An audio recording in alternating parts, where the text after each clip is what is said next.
Agricultural updating. There's new legislation governing how this nation produces and distributes food, fuel, and fiber. U.S. Secretary of Agriculture Tom Vilsack leads his department's rule writing.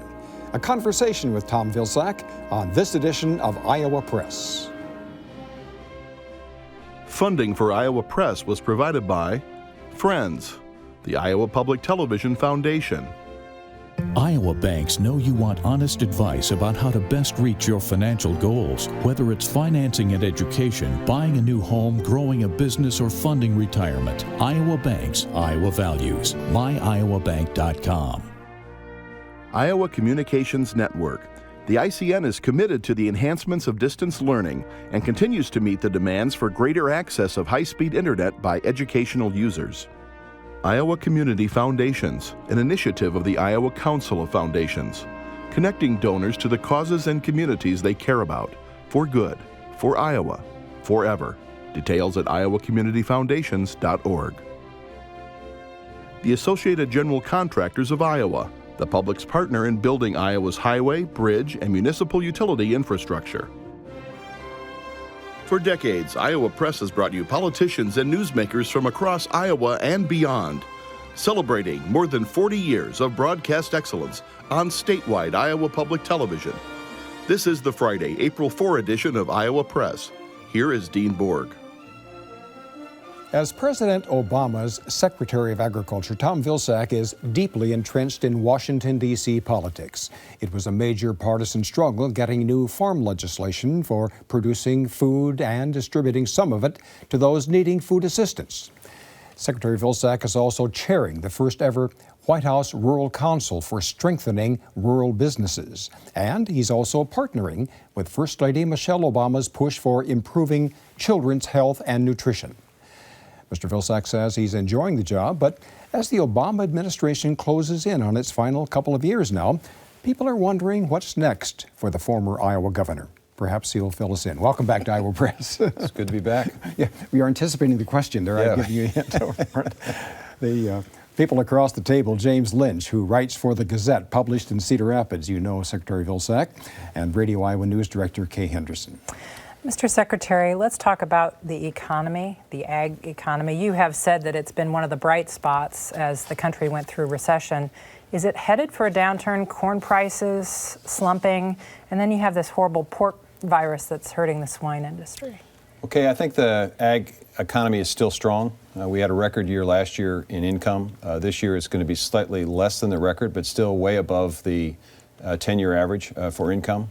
We are continuing to see very strong exports, looking at potentially another record year in exports, record highs in beef, poultry, and pork exports. Corn prices have come down, but it also has increased the export of corn. We've seen a volume increase of corn and soybeans about 40%. So I'm very confident that we are looking at still a very, very strong, solid ag economy. There are challenges, no question, and you've mentioned the pig virus, which is a big deal and a concern for all of us, and we're really focused on trying to provide producers with the best information on how to minimize the losses. We're working through our Ames laboratory and trying to figure out how we might be able to create a vaccine for this, but obviously it's worrisome. How close is the vaccine? Well, it could happen any day, or it could be quite a ways away. This is a virus that started in Europe and China. It's been around for quite some time. Came to the U.S., it spread very quickly. We think we have some best practices in terms of mitigating the consequences, but we haven't quite figured out what causes it or how to stop it. Dean referred to your future plans, but let's take a look back at your 8 years as governor of Iowa.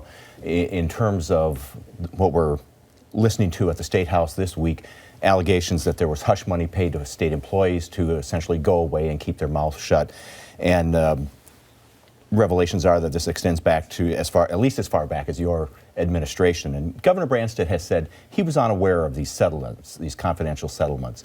Were you unaware of settlements, and did you approve of these settlements? Well, first of all, James, I'm not sure that they actually occurred during my administration. The folks who I trust to know about this have indicated that they were unaware of any such settlements. So it may very well be that there were, but I'm not convinced yet that there are. I think there are three issues here. First of all, were there secret settlements? Secondly, if there were secret settlements, why was money paid? Was it paid actually to keep people quiet? And then third, if there was paid to keep people quiet, why were people paid to be quiet? I can tell you that there was no money paid in my administration to keep anyone quiet. And I can tell you also that there was no reason for people to keep settlements secret in terms of removing people because of political concerns as opposed to bona fide reasons. So I think there are a lot of questions, obviously, that are going to be answered, and I'm happy to take a look at the files that folks claim were secret settlements in my administration.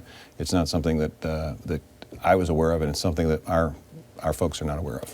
Just to be clear, you're not aware of any secret settlements, or there were no secret settlements? Well, I'm not convinced that there were secret settlements. Now, some have suggested that there were, and we'd be happy to take a look at the files. You know, it's an interesting question because there may be circumstances, depending upon how you define employee, state employee, there may have been circumstances, litigation may have been settled, and confidentiality may have been requested by a plaintiff in a case against the state. It could have been a malpractice case involving the University of Iowa hospitals and clinics. I just don't know. We'd have to see the files that people claim are secret settlements. But at this point, the folks that I have asked about this have indicated that they were not aware of such. Is it a good use of state time and resources to go back and sort through these 45 boxes the Department of Administrative Services has referred to? I think the focus needs to be on the future in terms of, and I think Governor Branstad made the right call in basically saying no more of this. I think the question still remains, why did it occur, and whether or not there has been any erosion of the merit system, which obviously I think is an important consideration for the public in terms of who works for state government.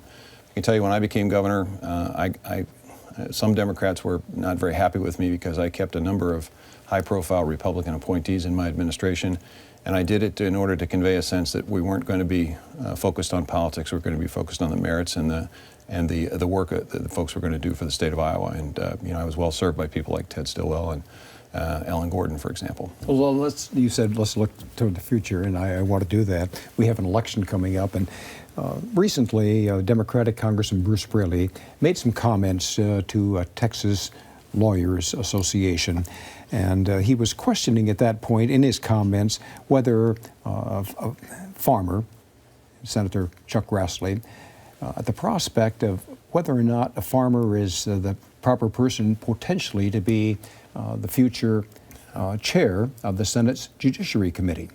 What did you think when you heard those comments? Well, I think Congressman Braley has hit the nail on the head when he said sometimes people say things they regret, and I'm sure he regrets it. I think it was appropriate for him to go to Senator Grassley and apologize personally. Obviously, I have a profound respect for both Congressman Braley and Senator Grassley, and I think Senator Grassley's career in the Senate obviously makes him qualified to serve in any capacity on any committee in the Senate. And I think, obviously, the focus of this election needs to be on what the next senator in the United States Senate is going to be able to do for working families here in this state.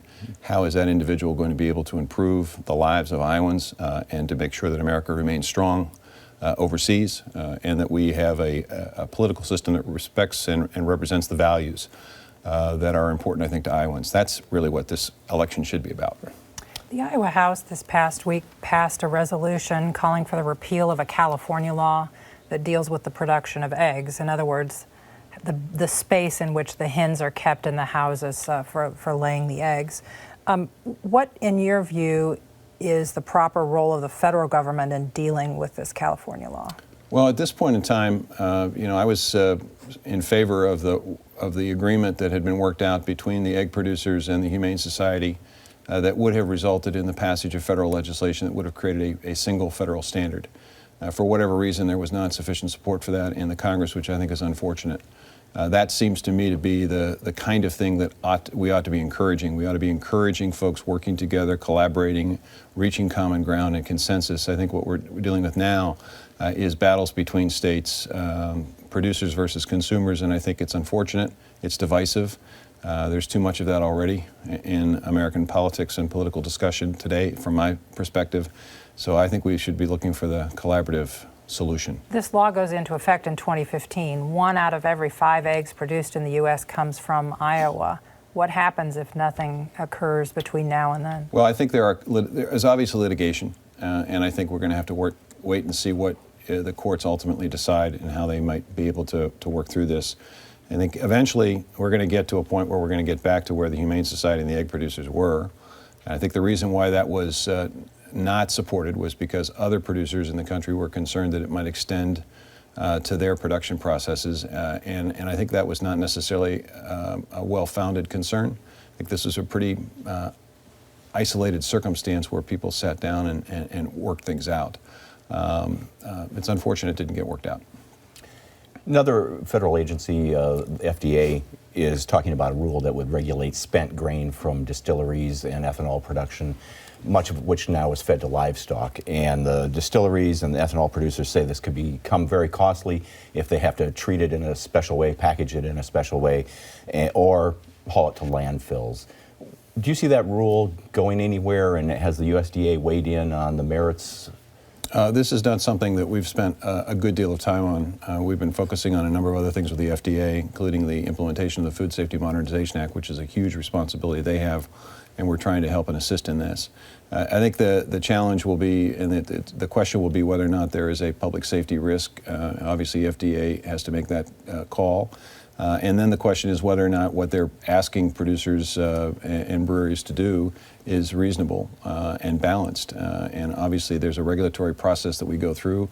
There'll be comments, there'll be an opportunity to opine about whether or not this is a good rule or bad rule, and eventually things get worked out. But this is part of that Food Safety Modernization Act, isn't it? Well, it is our focus, our primary focus is basically on the way in which foods are being produced, fruits and vegetables are being produced, the concern that producers have about water usage, about manure, about the handling of fruits and vegetables. That's where our focus has been. It's a very significant rule. We were working and have been working with the FDA in terms of outreach. We've been working with them and encouraging them to basically make sure that they're right about things before they launch them. The fact that they pulled some of the rules back for reconsideration, I think, is reflective of the concerns that we've been expressing to them. And I think that they are generally following the right path. Another federal agency, the EPA, has come under fire this week from farm groups. The American Farm Bureau Federation complaining about the prospect of regulating ditches. It's a rule that would regulate. You're shaking your head. No, well, I'm shaking my head because that's part of the challenge of the job I have. We've gone about 15 minutes into this show, and we have yet to actually talk about the Department of Agriculture's activities. But we have worked with the EPA on the Clean Water Act, and what we did was ensure that in this act, first and foremost, the exemptions for normal farming activities continue. That can't be underemphasized in this discussion. Normal farming activities are not subject to the Clean Water Act. Secondly, we asked the EPA to make sure that they didn't do anything to make more difficult the regulations on ditches, on tile drainage, on lagoons, on stormwater ponds, on artificial ponds that are created for some production processes like rice. They were happy to do that. And then finally, they listed 56 specific conservation activities for which there is no notification or permitting required. This is a new effort on the part of EPA to be quite specific about what is and what is not regulated in the Clean Water Act. So I think we have still conversation to work through, and I think it's very easy for people to get stirred up about a regulation. If they really read the regulation, if they really spend some time thinking about it, I think what they're going to find is that this is a significant improvement over what we had before. I promise you that we are going to get to USDA and how it applies to Iowa farmers, but there is a related question that comes out of that, and I'd like to play just a piece of tape here to introduce that. You were on Capitol Hill recently testifying before a House Appropriations Subcommittee, and Iowa's 3rd District Republican Congressman Tom Latham, a member of that subcommittee, used the committee proceedings as a forum to voice Secretary Vilsack what he claims are concerns about whether USDA really represents their interests in some of its actions and advocacy. And we'll play that tape. I'm happy to visit with those farmers who have expressed disappointment to you. That's not what I hear, and so obviously we must be talking to a different group. I think we're probably talking to the same people. But I don't think we are, Congressman, with all due respect. I don't think we are. Well, I know what I know, and it's very disheartening to me to see the change in the relationship. There is an absolute feeling out in the country that the department sides more with EPA, that takes the orders from above, and not advocating for farmers, and that's just not true. That's just not true. Congressman Latham said that the USDA is not on their side, farmers' side. And as we've talked about FDA rules, EPA rules, there seems to be some sort of a basis, whether it's well-grounded or not, that farmers may look at all these rules and say, hey, who's standing up for us? What's the USDA's role in all this? Are you on farmers' side? Well, first of all, I wish Congressman Latham had been in the hearing yesterday that I had, 2 hours and 45 minutes. I think he would have seen a much different attitude expressed by members of his caucus and members of the Democratic caucus in terms of our work, especially on getting a farm bill passed. And if farmers needed something, above all else, they needed certainty in terms of farm policy, and we certainly played an important role in getting that farm bill passed. And it is a solid and good bill for farmers. There's no question about that. Secondly, back to Kay's first question about the economy. This is the best agricultural economy we've experienced probably in my lifetime, maybe in the history of the country. Certainly record exports, record enrollment in conservation, record farm loans, record activity in terms of USDA's assistance and help in expanding local and regional food markets and the bio-based economy. So there's very little area of complaint. Now, we do weigh in, we do visit with our sister agencies about various rules and regulations, and I will tell you that the Clean Water Act is a good example of the work that we did. Before, there were not 56 specific designated conservation practices that were now on record, the EPA on record is saying you don't have to get a permit, you don't have to notify the Corps of Engineers or the EPA. That is a solid step forward. We have worked with the FDA on the Food Safety Modernization Act to make sure that they understood the impact it would have on producers, and they have listened. They have drawn rules back. They have modified rules from their initial position because of the work that we do. So I don't think there's any question that we're on the side of farmers, ranchers, and producers, and all of America that depends on agriculture. 1 out of every 12 jobs in this country is linked to agriculture. So we take our job very seriously. Is it your role and the USDA's role to be the farmer's champion? Well, it's our role to make sure that we advocate for all of rural America. It's not just agriculture. There are 50 million people who live in rural America, and that's primarily our responsibility. It's why I'm the chair of the Rural Council. It's why we worked very hard to get a solid farm bill that not only focuses on producers, but also on rural America. Because as good as the agricultural economy is, we are still struggling in rural America, and there is work that needs to be done. You referenced your testimony on Capitol Hill. You were talking with Congress in part about Farm Service Agency offices. There's reference to it in the Farm Bill. Should farmers expect closures of their local offices or a different way of interacting with the agency in the years ahead? Well, I think we need to modernize our system, and there are a couple of reasons for that. Number one, we have 20% fewer workers than we did several years ago. The budget that I'm working with at USDA is now $1 billion less than it was when I became secretary in terms of the operating budget. So a 20% reduction in workforce, you obviously have to realign where folks work and what they do. Secondly, we're instituting new technologies that will, over time, allow producers, first and foremost, not to have to go to multiple offices to access their records. And secondly, eventually, if they have access to broadband, they'll be able to access their records from home. That will change the relationship that they have with FSA offices. So we also have 30 offices today that have no full-time employees. We have a number of offices, over 100 offices, that have 1 full-time employee. And if that employee is sick, or that employee's child's playing in the state track championship or the state basketball championship, you want that person to be able to experience that opportunity to be there for their child. So who's going to be in the office? So what we are suggesting is, over time, fewer offices but better offices. And we're doing right now a work study to try to determine exactly where the work is being done, to make sure that we have adequate people doing the work that needs to be done. And then in 2015, we will probably suggest a realignment of some of the offices and a strengthening of those offices with additional investments. So we want better offices, and we want the FSA office not just simply to do the farm programs, but also to begin acting as counselors and advisors of producers that are looking for new alternative revenue sources. They may be interested in the local and regional food systems, so they may need to know about rural development programs or the agricultural marketing service programs. They may be interested in conservation and an ecosystem market, which is a new income opportunity that we're helping to create at USDA. They may want to know more about that, and FSA can help link them up with NRCS. And if there's a general understanding of all USDA programs, they can really provide a good one-stop shop for information. I want to talk about this crop year. Just in the past few days, USDA said that corn plantings may be a little less this year, soybean plantings may be up. Given that the corn supply is relatively tight across the entire world, do you think that the projected now harvest, given adequate weather, is going to be sufficient for export and domestic needs? Well, I think so, Dean. Even when we had the drought in 2012, we had the 8th largest corn crop in the history of the country.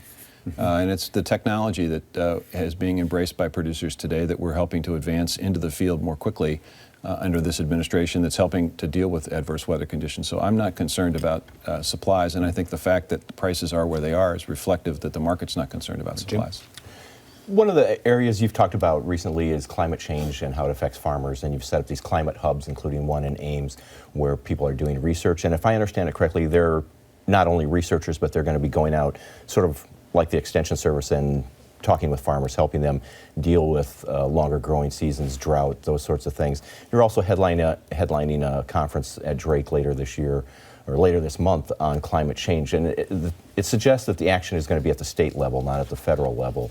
Is that where you see laws and regulations changing in response to climate change? Well, I think actually it's going to be at every level. And the private sector obviously has a very significant role here. Our job, I think, at USDA is to make sure that farmers are equipped with the best and latest information so that they can do whatever they need to do to mitigate and to adapt. I think what we're seeing is farmers being willing to do that. I think they're very interested in new opportunities. There is an expanded growing season. There is an opportunity for double cropping. There's an opportunity for cover crops. There's an opportunity to look at ways in which we use irrigation more efficiently.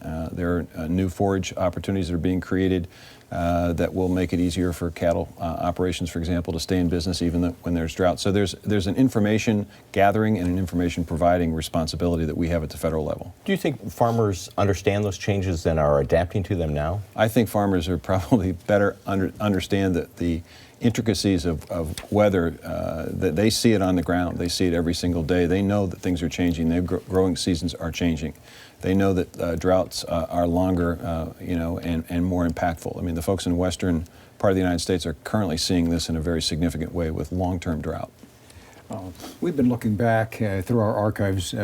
You wished us a happy birthday before we actually started this program, and it is Iowa Public Television's 45th anniversary. And in doing so, we've been looking back through the archives, and we found your first appearance on Iowa Press. Oh, we don't have to watch that. It was on February 23rd, 1986, and you were representing at that time the Iowa Trial Lawyers Association, and the program topic at that time was medical malpractice. Let's take a look at that. I think it's important for everyone to understand that the Iowa Trial Lawyers Association is not simply against what the physicians are proposing. What we are suggesting is, as the insurance commissioner suggested this week and as the Attorney General also suggested, that these matters are of such grave importance and involved not only the medical community and legal community, but all facets of society, that the legislature commission a study. The Iowa Bar Association is willing to put $100,000 to fund that study, to get all the facts on the table, to eliminate the assumptions, and to examine closely whether or not we have, in fact, in this state, a problem. To date, the Medical Society and others have fought against that concept. Well, I don't know whether to ask you your impressions or, but this does lead into, things evolve. You've gone on to be governor, now Secretary of Agriculture. What's ahead for Secretary Vilsack? Dean, I honestly don't know the answer to that question. One of the great things about my life is that I've never actually planned any of this, in a sense that things have just kind of happened. I think you open yourself to options and opportunities, and they just come if you do a good job at what you're doing. So the focus now is making sure I do the best job at being Secretary of Agriculture, and I love my job, and I love the people I'm working with, and I love the people I'm working for. So right now it's focusing on the job I've got. And there will be a career after Secretary, won't there? Well, I hope so. I've got a new definition of optimism. I've got a 30-year mortgage on a house I bought in Iowa, so I'm going to have something to do.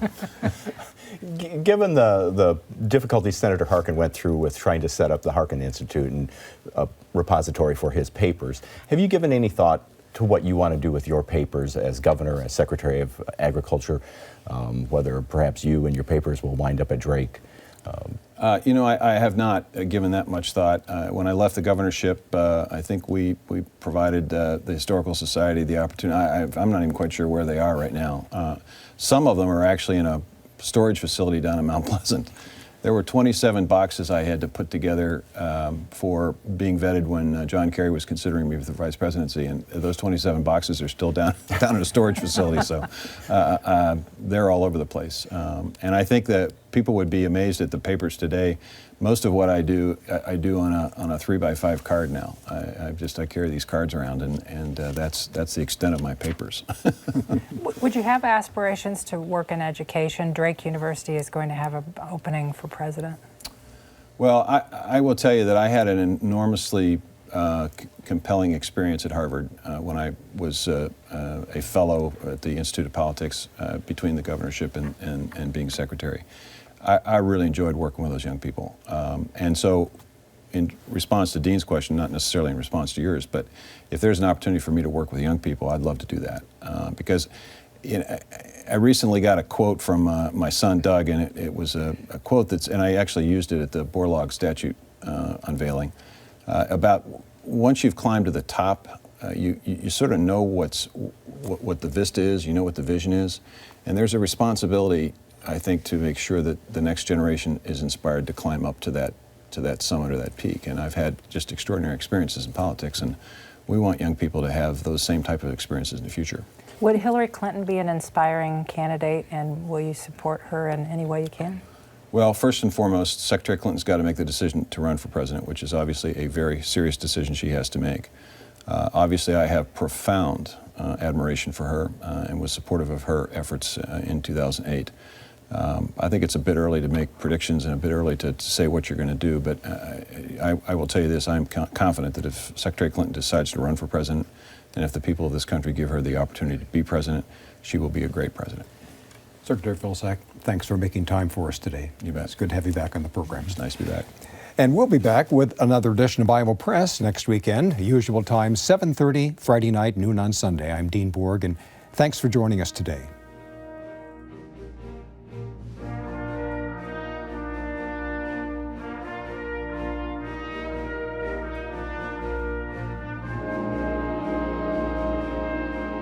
Funding for Iowa Press was provided by Friends, the Iowa Public Television Foundation. Iowa banks know you want honest advice about how to best reach your financial goals, whether it's financing and education, buying a new home, growing a business, or funding retirement. Iowa Banks, Iowa Values. MyIowaBank.com. Iowa Communications Network. ICN's connectivity offers Iowa's rural hospitals and clinics access to telemedicine opportunities. Iowans can eliminate distance barriers by receiving medical treatment closer to home using remote specialists located miles away. Iowa Community Foundations, an initiative of the Iowa Council of Foundations, connecting donors to the causes and communities they care about, for good, for Iowa, forever. Details at iowacommunityfoundations.org. The Associated General Contractors of Iowa, the public's partner in building Iowa's highway, bridge, and municipal utility infrastructure.